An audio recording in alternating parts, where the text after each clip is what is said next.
To begin this morning with a nation on high alert. Law enforcement personnel across the country are scrambling to get security measures in place as concerns about safety ahead of the inauguration accelerates, not just in D.C., but across the country. Tens of thousands of National Guard troops are descending on Washington after online threats linked to the event next week. And after the FBI's warning that this week that armed protests are being planned in all 50 states and their capitals. Meanwhile, agents have arrested more than 100 rioters and identified over 200 suspects from the deadly assault on the Capitol. About 140,000 tips were received from concerned citizens. Despite these security threats, Mr. Biden is pushing ahead with his agenda, laying out his plan for a nearly $2 trillion emergency relief package to help the nation recover from the pandemic. The stimulus bill will also fund vaccinations and provide direct payments to families.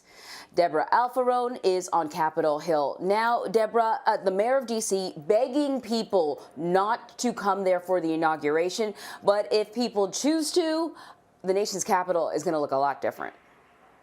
It absolutely is, because Amtrak is tightening security, Anne-Marie. Airlines, they're limiting seats on flights to and from D.C. Some airlines will not allow you to take a firearm in a checked bag. And if you do come here, well, good luck finding a place to stay, because Airbnb is canceling all reservations for the entire week.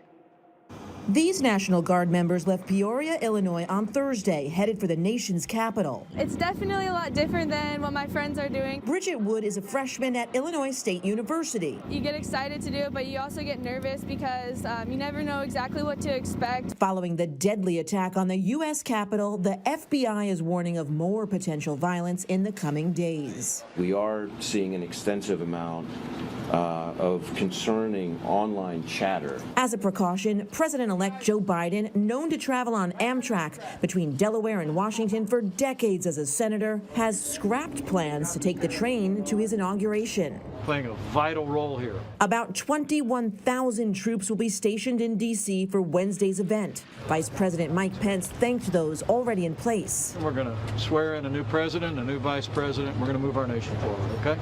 Inside the Capitol, lawmakers must work out the details of President Trump's trial following his impeachment by the House. The Senate says it won't start on Inauguration Day. That's Joe Biden's day. At least 17 Republicans would have to join all 50 Democrats for a conviction. I believe this president violated his oath of office, and I believe there must be consequences to that. I don't think that it rises to an impeachable offense. More than 100 rioters have been arrested, and officials have identified twice as many suspects. And the Secret Service is closing the National Mall for Inauguration Day, a spot where hundreds of thousands of people usually congregate. But it makes sense because the FBI says they've never had threats like these before, Anne-Marie.